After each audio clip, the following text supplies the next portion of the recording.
Welcome to another episode of DD on the Spot. As always, I'm your host, Ryan Johnson. And before we get into with our guest today, I'd like to remind everyone if you enjoy this content, to please give a like and subscribe down below. I greatly appreciate it. We have Gabriella on the podcast. She's coming to us from, where are you, on the East Coast? I am. I'm in New York. Oh, God. I've been there, so honestly, I mean, I do record these at my parents' house because I do live like 3 blocks away from them, and I have all my equipment set up here, and I'm too lazy to move it into my new townhouse that I have. But like, I have been to Cooperstown. We went there for a baseball tournament, and then I've been to New York City 3 times. I think the most recent was probably like 10 years ago or something like that. But so yeah, I am somewhat familiar with the area. Although I will say, so many people don't understand that like New York is a whole state outside of New York City. Some people, when you say New York, they're like, "Oh, New York City." And you're like, "No, that's just a teeny tiny part of New York." So Yeah, I don't live in the city. I live in suburbia, kind of. there's nothing wrong with that, because honestly, after staying in New York, it's like that's too much people for me. Honestly, I'm Right. too It is. Midwestern where you look at that and you're like, God, so many people crammed in. It's just, ugh. Yeah. But yeah, she's on here to share her health and fitness journey, just discuss all things health and fitness. She's an IFBB bikini pro, and yeah, thank you so much for coming on. Thank you. I'm excited to be here. Well, to get things started, I normally ask about the weather, but like I told her, we're not going to Mhm. do that anymore just because it's just too depressing for me. So to get things started, why don't you just give us your backstory on what inspired and motivated you to get in shape and how that led to eventually you getting your pro card? Okay. Well, I feel like it's kind of a long story Take because as much time as you want, trust me. okay. I definitely can be a talker, but Do it. I started, I guess, my athletics when I was probably like 3 or 4. I started playing soccer when I was younger. I did little gymnastics here and there. I was really never good at it. Honestly, I was kind of a lazy kid. I just like didn't really want to do much. I'd rather like sit around and like pick grass. But then all my friends were like, "We're going to start swimming competitively." And I was like, "Okay, that sounds like fun." So I always just like had fun doing sports and stuff. So I started swimming when I was probably 8 or 9. And then I just kept swimming. I swam in high school, and then all of a sudden I hit this like tipping point where I was like, I kind of want to be good at swimming. So I started lifting at the gym. I worked with like a personal trainer. I took some classes. And this was all in high school. I kind of just like did it on my own. I enjoyed going to the gym. Like it made me stronger, and I was like, oh, cool, I have muscles. Like, and then my swimming got better.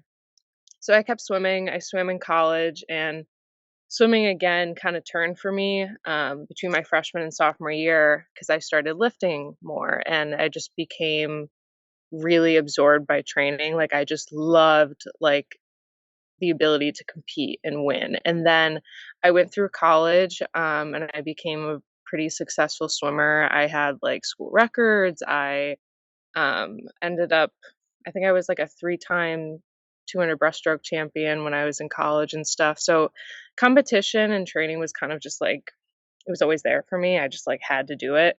Um, and then I graduated in 2020 and COVID hit like everybody else and all the other athletes in the world were kind of just like, what do you do? And for me, it took a couple of years. I was still swimming. I did some CrossFit, but I really, really got into lifting right after swimming, and I loved it. And then I like started seeing the bodybuilding on TikTok and stuff. And my coach, Kayla Ashworth, I saw her on there and like I still remember this. She was like doing some push-up contest or something. And then I remember seeing her story and I was like, oh my God, this like sounds like something that I could do. So I inquired with her just to start training and stuff. Because I wanted an outlet. I wanted somewhere to go. I felt like I didn't have any sort of like I don't want to say I didn't have any purpose, but I needed something. So I started with her, and we started putting work into the gym. We did like a mini cut, and I just kind of got hooked and like it started to make me feel better. I was just like more disciplined. I enjoyed going and doing things. I just felt like a lot of self-confidence. Even in like the off-season training where I was able to grow and just like lift heavy weights. Oh my God, it was like one of the best periods in my life, like mentally. I loved it. Um and then do you want me to get into like the prepping Yeah, part? go Like ahead. Absolutely. So then I kinda hit a really I will weird say our record for this is that someone took 35 minutes into answering this question. So trust me, you're not even anywhere near that. okay. You can interrupt me and ask Yeah, questions no as I'm problem. going along, because I get, like, sidetracked and, like, No forget. worries. Although, hang on, Um, before you get into the prepping, I will ask though, because I am fascinated by people who were in school when COVID hit. Because, like I said, I had been graduated for a couple of years before then. What was yeah. that like? Oh god. It was weird.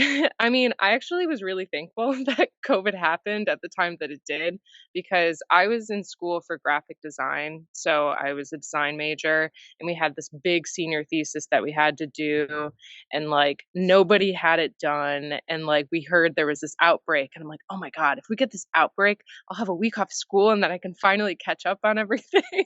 So I was like, "I hope So this this is one." all your fault for wishing that, basically. I guess so. Um So that happened, but I ended up coming home, and it just like doing the classes online, I didn't have anywhere to work out. I'm like, "Okay, this actually fucking sucks." So, that's what school was like, I guess, and then I graduated. I remember when I graduated, I was, like, sitting on the couch, and, like, I finished my last assignment, and I'm like, "Okay, cool. I'll go work at Olive Garden."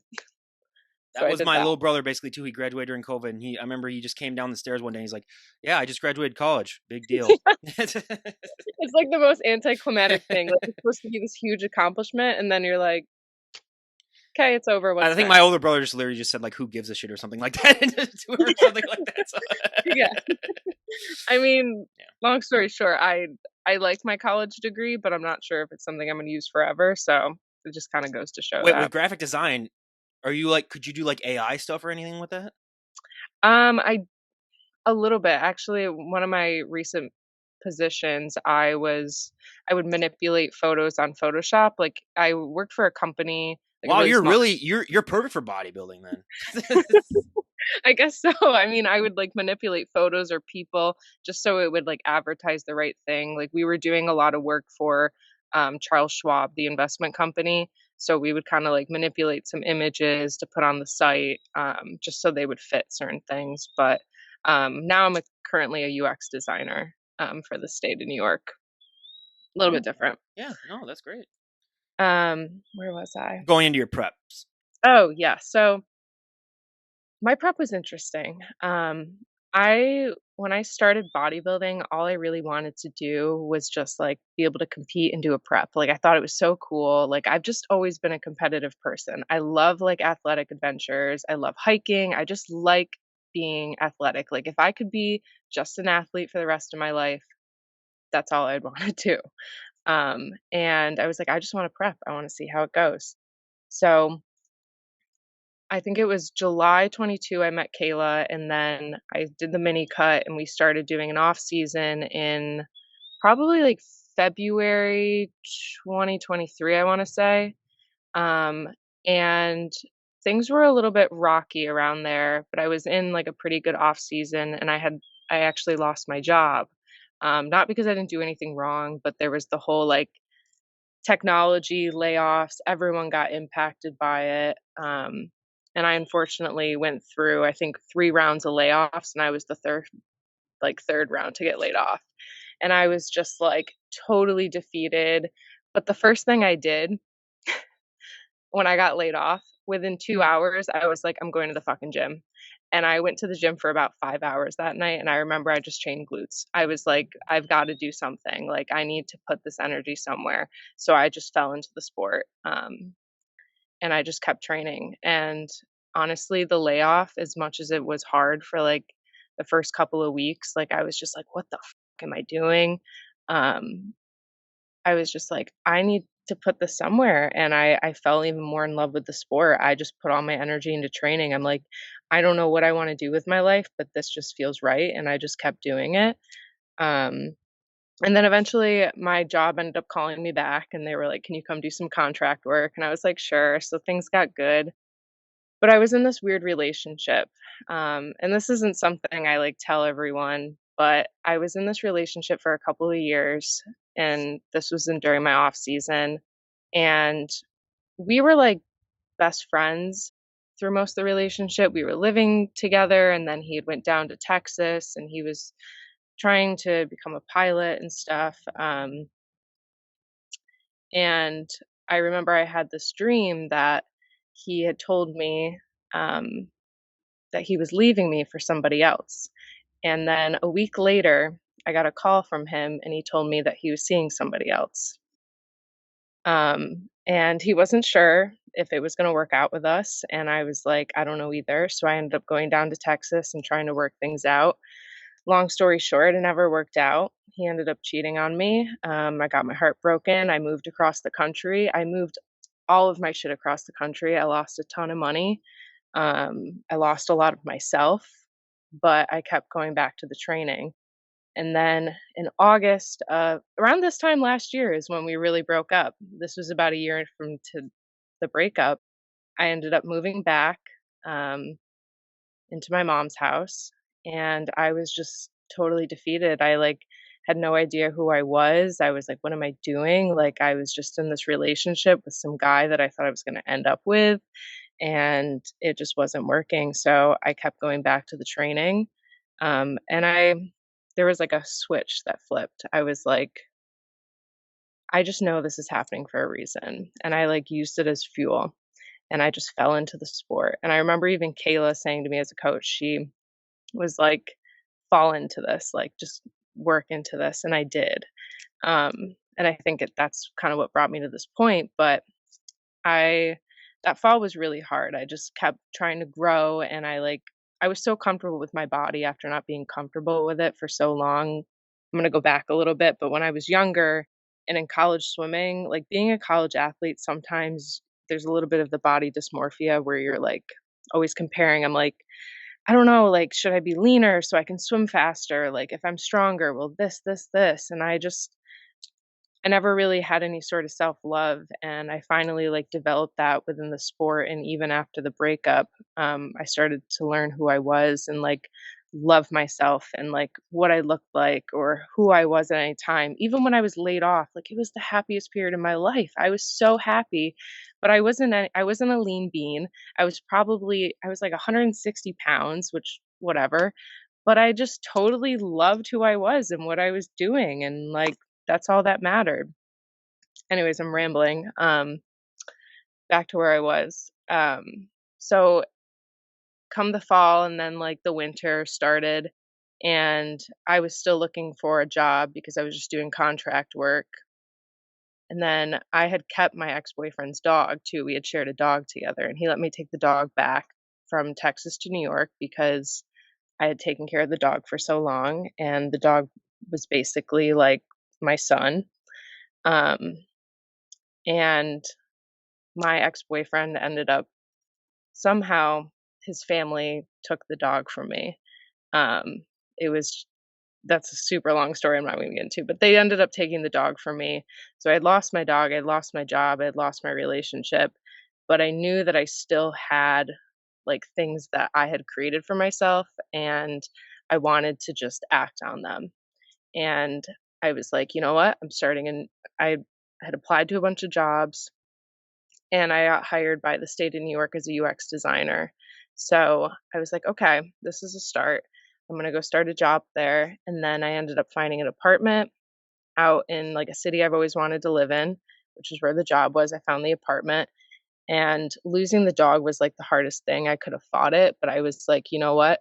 I'm gonna give this up to give myself something else. And it just gave me so much stress relief. And I totally fell into the prep after that.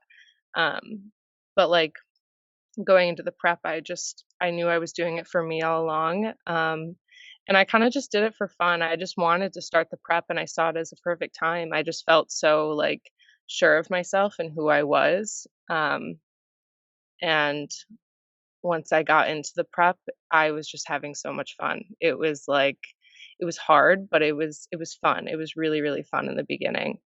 Um, and then after my move, the first couple of weeks were a little difficult. I Things were kinda, like, all over the place because we had just, like, went into the prep and it wasn't planned, like, we had did a mini cut and then I went into the prep and I was like, "Okay." here it is, I'm doing it. And then I got onto the meal plan, like we weren't doing macros anymore. And I started to realize, all right, I'm getting more tired. And I tried to go do other things, but then I'm like, you know what? I can't do other things. Like I'm exhausted. And I just didn't realize these things that were happening throughout the prep. Like I was just had to learn them on my own. But I also didn't realize that moving and starting a new job was going to put so much stress on me. And that's where I just started to get very stressed in prep. But I was loving it. Like I loved the training, I loved the grind. And I started to actually lose sleep towards the end, which kind of affected me. And I'm still like catching up on sleep from. I'm trying to think what else. Oh yeah. Yeah. I actually did get out 9 hours of sleep last night, which is great for this. Thank God. I didn't, but that's for an entirely different story that I won't mention that I mentioned to her off the camera. I know. um, where was I? Your first prep and going through that. Yeah, so the prep I'd gotten into it, started my new job and stuff, and just like didn't realize all these things. And then we had originally set my show for July 20th, out in Buffalo, but then I had a teammate who was competing in Chicago at the same date. And I was like, you know what? I'll go out to Chicago for my first like show. Like that'll be so cool. But then as I started cutting weight more, all of a sudden I just went from like I don't know how, but I just leaned out really, really fast. And we were like, oh shit, like there's no way I can stay this lean. And I realized it because I was just like prep brain was on, like I couldn't remember things. I peed my pants like multiple times. I don't know why. That I couldn't remember to pee. I couldn't remember to go to the bathroom. I would just pee my I peed my pants one time in a grocery store, like Hey, at least she's honest, everyone. That's you got yeah. to respect that. I was a little kooky. I mean, it doesn't surprise me because I'm a little bit of a space cadet already. So, with the prep brain that just makes a recipe for disaster. Um, but we ended up pushing my shows up. So I went from like 7 weeks out to 3 weeks out all of a sudden. I was like, fuck. I picked a local show that was near me. It was just like we just threw it all together, but I was ready. Like I had came home to my mom's house, which is where I'm currently now. And I spent my peak week here. I was pretty stressed most of the time. I like went into this like robot mode, but I kind of felt like it sort of worked for me, because being a swimmer before, when I start to think about the other competitors and everything else going on, I like lose sight of the competition itself. So for me, it was best to like lock in and kind of go into this like robot mode. And it even worked during peak week because like you're weighing in, trying to find like the right weight to be at and like how much food you need and being able to fill out. Um, and then I had my first show and it was the coolest thing. I thought it was so weird, but my sister came with me, like the tanning. It was just special. Like it just feels like this like spiritual like moment. Like everything just kind of made sense. Like I had so much fun. And I even remember like getting there the day of, I was like, "Oh my god, everything's gotta be on time," but you meet all these people backstage, and everyone's just so friendly, like and it's so cool to meet everybody else and kinda hear their journey and their story and how you get there, and I kinda thought that I was always gonna be nervous to get on stage, like, I'm a private person, I don't like to, like, show myself off and stuff, but I was just like, "No, this is cool," and I got on the stage, I didn't black out like everyone says they black out, like, I didn't do any of that, like, it was fun, and then I remember I got off, and all of a sudden I started crying, but I was, like, so happy, and then they're like, "Alright, you gotta get back on." I'm like, "Okay." So I got back on, and then I would cry again, and, like, I wasn't, like, crying out of sadness, I think it was more of just, like, stress relief and, like, your hormones are all over the place. So, I did that, and then I ended up, I think, winning the overall, at my first show, but it that was kind of a tipping point. And I was like, "Oh shit, like, this is cool, I'm kinda good at it." And I wasn't sure if I wanted to do a national show, it was something that me, Kayla, and even my posing coach, Sam, had talked about. And I was just like I felt like I felt like I wasn't good enough. I felt like I even wasn't good enough to be a bodybuilder. I don't know why. Like I just kept trying to like prove to myself that I could be one, and I didn't even realize what I was becoming in the moment. Um, and I don't know, after the show, I remember I texted my teammate and I was like, I think I might get my pro card. Like, it was the weirdest thing, I just kinda felt it, and I took that week, and I remember Caleb was like, "We've gotta take off, like, a couple more pounds, you gotta come in, like, a little bit tighter." 'Cause the national show, they always want you a little bit leaner, there's just more competition and stuff, and I was like, "Okay, oh shit, like, I gotta take off more weight, I gotta do this in a week," and I was all nervous. I lost 4 pounds in the matter of a couple of days, and I was like, "Holy shit." Yeah, I felt it too. Like the first couple of days, I was like all-time high coming out of the show. I had some food in me, but then all of a sudden, I think it was like by Wednesday, I just crashed. And then I remember Friday was like my lowest weight I had ever hit. I think it was 126.4. Um, and I don't remember that day. I was like home and I remember my mom, my sister, they're like, "You're being shitty." And I'm like, "What?" Like I didn't remember a single word that came out of my mouth. I didn't remember what I was doing. Like I just was like zoned out. But then eventually we started back feeding me and I woke up a little bit. So going into, I guess, the national show, it was the peak week was weird. I, like, had already done it before, so I kept comparing it to the last one. I was a little bit calmer, I was in kind of a shitty mood from, I think, the weight drop, and, I even I think my cycle kind of it just had a very big impact on me. So, I just was kind of in a weird place. I was stressed. I also was alone that entire week. Like I didn't have any family around me. And I went to the show. I wasn't by myself. I was with my dad, but my dad was just kind of like, I don't know what this is. Like he just hung out Best and leave whatever. her alone, basically. Yeah. So I was pretty much alone the entire time. And I being alone is it's weird. It's nice because you really get to, like, be in tune with yourself and you understand who you are, but something like that, it would've been nice to have, I guess, other people there, but I think it just kinda made it more special in a way, I don't know how to put it. But, I definitely was more stressed because 'cause I'm like, "I need to be awake because I need to know what the hell is going on," and I had Kayla, you're texting your coach the whole time and stuff. I was definitely intimidated when I got there. There was just I mean, I found out there was over 400 competing bikini competitors. Yeah, and I was like, "Holy shit," and it was my first national show. I didn't know what was going on.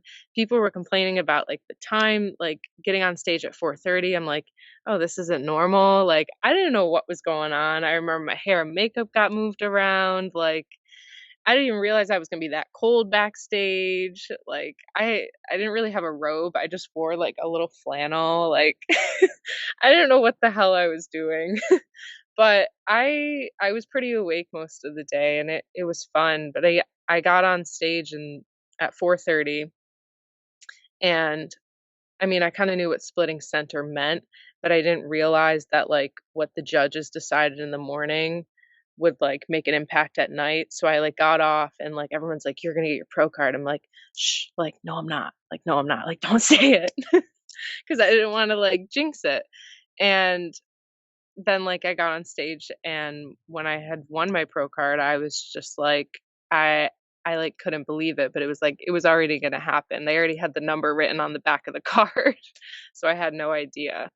Um, and yeah, and that's kinda, like, how it went, I guess. Absolutely. And I mean, I normally ask, like, what's one body part that really took off for you when you started training, and what's one that dragged behind. But I know being a swimmer, what is it? The back probably is the one thing that really took off. Yeah. Mhm. Yep. The back. Everyone thought I remember when I moved to the new place that I had started my job at, a lot of people in the gym were like, "Are you a figure competitor?" I'm like, "No, no, no, no. I am bikini, please." But I know it's because of my back. That damn swimmer's back, I tell you. So no, and I mean, when they did announce your name and you realized, oh my god, I won my pro card. What was that like for you? Um, I just kinda I like I said, I kind of always felt it and I kind of always saw it. And I like knew it was gonna happen, but I also was like, is it gonna happen? And then they said it and I just like I wanted to start crying, but I didn't. It was just like it just felt right. I was like, I knew this was gonna happen. And like I knew this was meant for me. I knew all the shit that I went through in my past with like my ex and like that having just that terrible year. I just kind of knew like if I don't do this and I don't keep grinding, like even through all of my prep, like I will kick myself later. I was even considering not going to the national show because I was like scared. But I'm like, you know what? I know something is there for me. And then it happened and I'm like, here it is. It made sense. It was the weirdest thing. Well, absolutely. Well, and talking about, I mean, you did sort of call it a week ahead of time when you had that dream. Please tell me if you ever have a dream about like a stock or anything like that, that you will message me that next morning and say like buy this stock or something like that, because that is crazy how that did, Yeah, happen for yeah. you. But just being in New York too, what's the Guido scene like in the gym? Be completely honest. Um, I mean, it depends on where you go in New York, but, I actually don't mind it because I kinda feel like they all just keep to themselves because 'cause they're obsessed with Oh, themselves, and no, I'm no, like, I wouldn't hate it. I would just be, like, laughing internally, but, like, don't ever show it, but I'd just be like, "Oh my god, this is hilarious." Just because I grew up in I'm the generation, the Jersey Shore generation, where when I see it, I was like, "Oh Mhm. my god, please tell me that there are actually people like that." And when I learned that there actually are, I was like, No, there I'm is. happy, but There I'm also concerned at the same time. Yeah, no, they got the gel spiked up like Pauly D. Oh my god, no, but that's great. And I have talked to other people from New York too, and they're like, "Oh, it's worse than the show." And I was like, "Okay, Mhm. that's."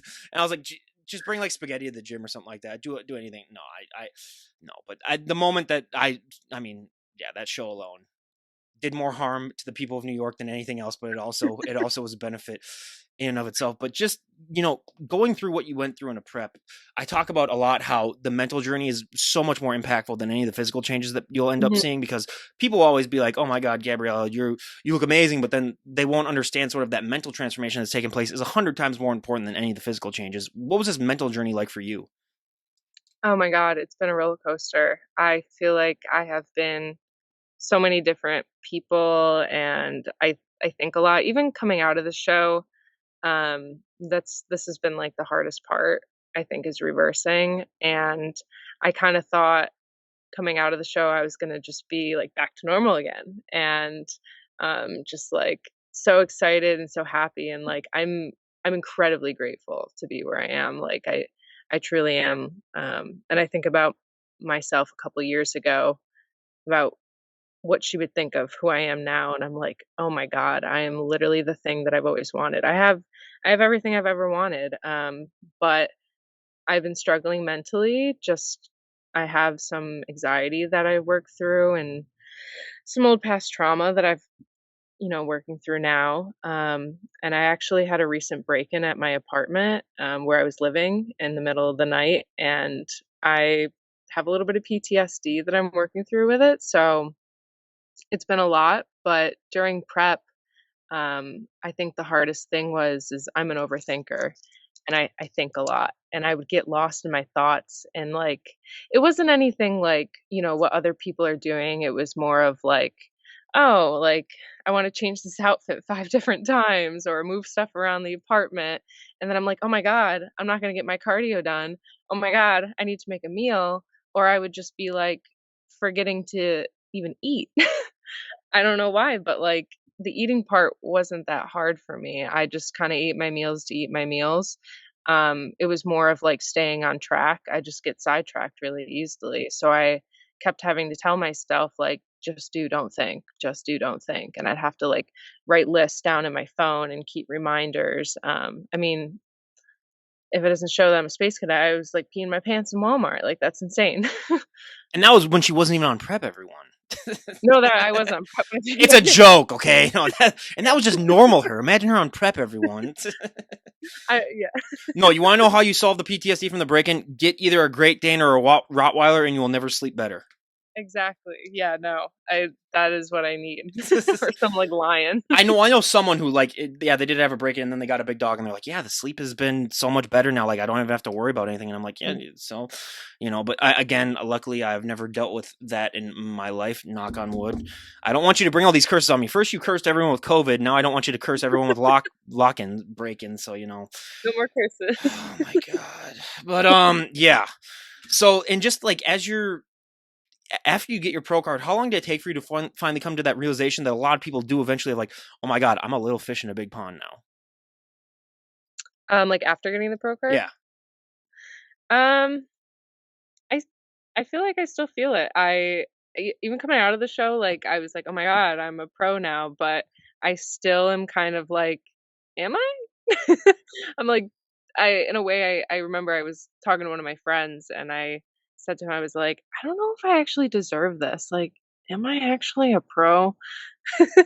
So it was more of like, "Wake the fuck up, like, you're a pro, but, like, you've got a lot of work to do," and I think I know that still, 'cause I do. I have so much work I need to do mentally. What are the Mentally. reactions that you were getting as you were getting ready for your show, especially as you're getting closer to that show where you start to look kind of like an alien? What was that reaction like? Because it's like being a mini celebrity, where it's like you are going to draw people's attention just because when they see something that's not of the normal, it just fascinates people. But what was that reaction like to get? Get that lean.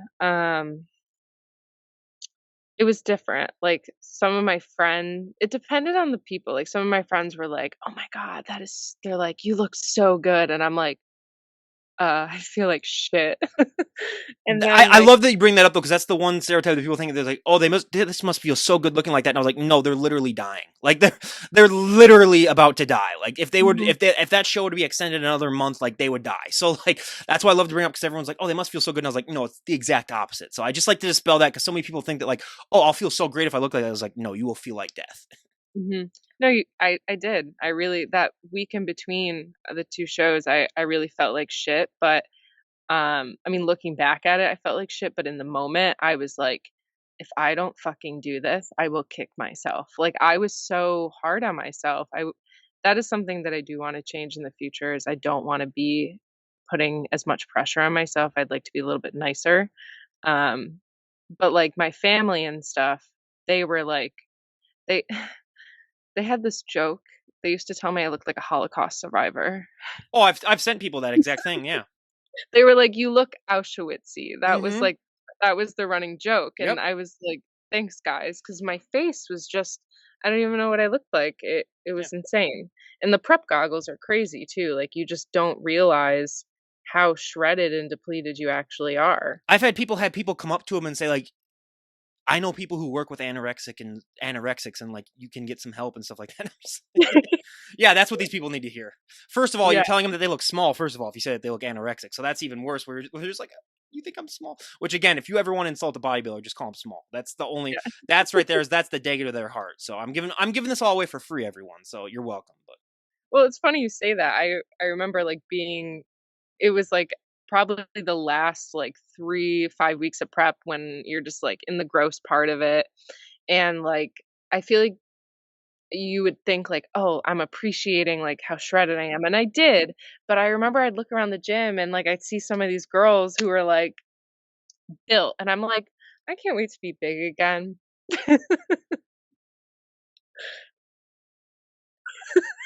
I know it sounds I ridiculous. can't wait to be big. No, no, you sound like a 10-year-old girl. Basically, I can't wait to grow up. Or no, no. Again, this is not. Again, I've talked to hundreds of competitors. You are definitely not the first one to have said that. So it's trust me. I mean, after all that I've heard, yeah, there's nothing out of the ordinary with really anything that you've said when it comes to bodybuilding. I mean, yeah. And other than peeing yourself at stores, though, are there any other prep brain stories where you're just like? Because Uh, I had one time the I closest. accidentally Go Oh, ahead. No, sorry. go ahead. Oh, I I gave a couple presentations at work, and I don't really remember exactly what I was doing at work. I don't know how I gave presentations, but I did a good job, and there was one day we were going to this workshop meeting, and my coworkers and me, we were all driving in the car, and it was one of those days, like, I was just not all there. I get out of the car, and my other coworker's behind me getting out, and I just slammed the car door on her. Didn't even realize she was there. I was like, "Oh my god." And she is this, like, small little thing, and I'm also, like, this toothpick slamming the car door on her. I'm like, "Gab." I was like, this has gotta be over soon." I will say the closest thing I've ever had to a prep brain moment, because like I said, I've never really completed a prep, was Mhm. I was just out of college and I was at UPS where I worked for 5 years, and I was just doing a double, which was 16 hours because it was peak season, and I was, helping unload trucks because normally I didn't do that because I was a supervisor, but we were so swamped.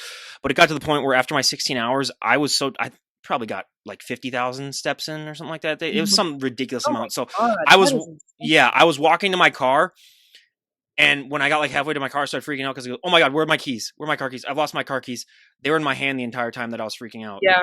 Yeah, Mhm. Those moments too where you're like, "Where's yeah. everything?" The one thing I kept doing too that I think pissed off, um, the new gym I was at, is I would keep leaving my headphones or I'd keep dropping them in the Stairmaster, and I think they got my headphones probably, like, 3 or 4 different times. How I do kept you leaving how do you wake up every morning knowing that you're such a klutz? Like honestly, like how do you exist? Honestly, like I don't know. I really don't know. I wish I could tell you. just lock yourself in a door in a room all day. Honestly, like for the I betterment should. of the world. Good I God. no, seriously, I should just be in a box. Hey, you said it, not me, but I won't deny it. But Just give me a couple of dumbbells, I'll be fine. no. The Guidette with just the dumbbells in her room all Yeah. day. Protein shake, yep, You'd be I'm all the good. you'd be the the meatloaf kind of girl too. Yeah, exactly. No, no, we're joking, everyone. I gotta say that for the two people that don't have humor that will comment down below saying, "Why are you always picking on your guests?" And it's like, "Oh, you guys are idiots." But no, you always have to clear that up with some of the people that you have. That's one thing. Don't ever be successful at anything that you do in life that involves social media, because you will have to deal with idiots. That's the one best piece of advice that I'll ever give you. Just don't do it. It's not worth it, honestly. When it gets Yeah. when it gets down to the point. But No, I totally agree with you. The social media thing, that was a lot for me during prep. I wasn't super in tune with it because I've always been I don't know, my phone makes me a little bit anxious, and I was starting to get really anxious looking at my phone during prep. So it was kinda something that I, like, shut out, and it actually got to the point where I was having trouble texting, and I would only send voice memos to people. Like, I just couldn't really I socialize. hate voice memos. I will say. I know. Because you But I never would know what it's going to be like. You never have any idea of like this person could be telling you that like your grandpa died or something like that, or they could be telling you that like the most positive thing. Like you don't have any clue to it. you just have no Especially idea. if you send something that's like a hit or miss. Like if you send someone like a joke and it's like hit or miss, and then they send you a voicemail back, you're like, oh god, this could Yeah. either be them calling me, tearing me a new asshole, or this could be them being like, that's the funniest thing I've ever heard. So it's like, I hate voice, but I will read them. But that's Yeah. just Well, now the new, like, iOS update, like, if you get them, you can, like, actually read them before, okay. so sometimes I'll, like, read. Yeah, no, But I text now. I'm able to text. good. Thank God.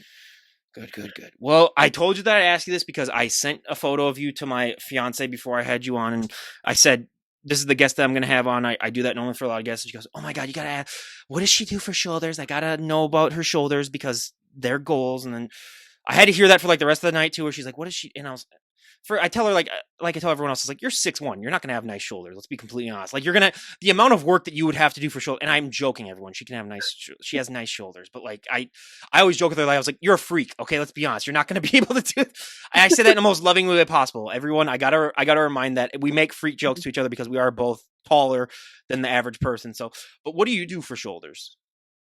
Um, I think part of it just comes from swimming, but, like, I just really enjoyed training shoulders. Like, that was, like, my favorite thing to train. Even before bodybuilding, I was just like, I just wanna be able to shoulder press as much as I can, and I shoulder press dumbbells every time. Like, I always do a dumbbell shoulder press on push day because I just like to be able to push as much as I can. So, I feel like just overloading the weight and swimming and just constantly being obsessed with trying to get bigger shoulders was all part of the plan. Yeah. As you put on more size, have you gone back swimming at all, and has it gotten easier or harder? I actually the minute I started bodybuilding, I stopped swimming. Yeah, but I kind of been thinking about getting back into it once, my cycle's back and Yeah. in an off season, maybe just something I play around with here and there. Because swimming, it's very therapeutic. It's a cool sport. Well, because I know a figure competitor that just was recently won her pro card this year too, and she was a swimmer at Princeton, and she said like getting back into it, it's weird because if you look at her before after photos, it's even more Mhm. pronounced because she's a fear competitor. But like it was just, she said it's just so funny to get back in that pool, and like your times are so much smaller, but like it's. Mhm. I've always been You fascinated with can people feel who the do regular progress. sports and then they get really jacked and then they go back and try to play sports. Like I've talked to basketball players too, where it's like it's so much harder. First of all, you have no cardiovascular system anymore because you put on like Yeah. 50 pounds of muscle. So yeah. Mhm. Well, that's the thing. I'm also like, I wonder if I'd even be able to swim. Like, swimming is such a weird thing. It's so, like, technique driven. It's, like, not how strong you are, not how like, I mean, your cardio, it makes a difference, but, like, if you have really, really good technique, you can be a solid swimmer. Since you admitted to peeing in grocery stores on prep, I know what you ever peed in a pool in college? all the time. Oh God. I will openly admit it all the time, and I used to swim with boys too, and, like, the guys were worse, like, they would, like, make it known to everyone that they were peeing in the pool at, like, 5:30 in the morning, Why and I'm don't they like, add the chlorine thing to it that like turns the color then so everyone knows? I wish I knew. I mean, my pool, it was like a 4-lane pool, I swimmed in, like, a my college was very small, I don't know. Hey, it I helps wish with your immune system, I guess, though, because if it you're swimming and does. everyone's pissed, I mean, you're gonna have a pretty strong immune system after a while. Yeah, I think that's why I probably haven't been sick in a long time, knock on wood. You're just cursing yourself. This whole entire podcast is you just bringing this on yourself. So if any bad thing happens to you, I don't want to hear it because I'll just put back to this podcast and say, you Oh know what, god, you brought it on yourself. So you know what, I it's did. the I've roosters have finally come home manifested. to nest. So no. But and again, it's and if someone were to walk up to you and say, Gabriella, you made the decision, you can change one thing about the sport of bodybuilding and everyone would go along with it, would be one thing that you'd like to see changed, and you were given like the god power behind it. It can be more than one, honestly, if you want to as well. That's a really good question. Probably the prices of everything. Like, oh my god, the I, like, Especially knew for the women, for the guys, it's ridiculously not even close. like, the hair and the makeup, my god, or, like, an extra $50 for a touch-up. I was like Guys just got I to show mean, up in their swim trunks, man. yeah, and then for us, like, you gotta watch how you pee and stuff. God forbid you get a line, you gotta get it touched up. I had lines all over me. I think I was running back there left and right, like, 'cause I kept peeing on myself. You might want to see someone about your bladder, if I'm being completely honest. That just might We be don't something. talk about that. Maybe, maybe. And again, I am really just taking a shot in the dark on that one. You might need to see someone. I might have to. Might be an issue. I love how this podcast just turned to talking to like how many times you peed yourself, and it's just, again, I'm here for it. It makes for a more interesting podcast. I love it. No, Yeah. absolutely. But no, I would change the prize money as well because, yeah, this is a pay to play sport, and that's what Mhm. makes it so much more inspiring for me to talk to a lot of the guests because it's not like every other sport where you're making a lot more money. Where it's like, no, these you really got to have the love of the sport if you really want to do this because yeah, Yeah. it's costly. But in your opinion, what makes a coach a good coach? Because coaches are different from person to person, especially in this day and age where there's so many coaches out there. Excuse me, out there, and there seems to be more bad coaches than there are good coaches because it's so Mhm. saturated. And you get those idiots that they compete in one show, and first of all, they might even get like last call outs in a qualifying show, and they're like, "I'm a coach now because I stepped on stage." Don't even get me started on those people. But in your overall case, like, what in your opinion makes a coach a good coach to you? Well, I've only had one bodybuilding coach, which was Kayla, and, I mean, I've had a lot of other coaches from, like, swimming and stuff, but I feel like it kinda is just like the relationship. It, like, depends who you are, it depends who the coach is, and how you guys get along, but I think what makes me and Kayla work really well is just, like, the fact that we both, like, come from very similar backgrounds, and what I really like about her coaching style is she just says it how it is. Like, she is just straight out, straight blunt, like and if she thinks you look good, she will tell you if you look good. She also just, like, knows me very, very well. Like, and I'm an overthinker, so No, allowing really. her yeah. Allowing her just to do all the work, like, that's what that's what makes it work, like, she just stays very calm and says it how it is and keeps it straight, simple, easy, like, doesn't make it complicated. Well, your coach's nightmare texted them like, "Oh yeah, I just peed myself in a Walmart again" or something like that, and they're like, "God damn it, Gab." Well, I saw her in Chicago, I think 2 weeks after my show, and I told her that I was peeing my pants. She's like, "You didn't tell me that." I'm like, "I forgot." Like, I forgot a lot of things when I was on prep. how you're able to function, I don't even. There might need to be a study done on you, and like how is she able to do this? I know, but that's again has been an absolute delight having you on and talk, and I really enjoyed. I enjoyed this more than I thought I would, and honestly, it's sometimes it's Oh, the guest that you don't think that it would be like, and not that I didn't think this would be good, but it's normally it's the guest that like you were like. I don't know how entertaining this would be, but then those ones turned out to be, and she was another one, everyone. And again, I didn't go into this thinking that she wasn't going to be entertaining. It's just that sometimes when you view on people's Instagrams, like some people I get a vibe like, oh, this person's an absolute psychopath, and I didn't get that with her. So I was like, the psychopath. I'm like, okay, good. This is gonna be entertaining. But like, she turned out to be a secret psychopath, which is what I enjoy. Everyone know. But again, thank you so much for coming on. I really, really appreciate it. no, thank you. I've had a blast. Absolutely. Well, everyone, this is Ryan Johnson, DD on the spot, signing off. Have a great day, everyone.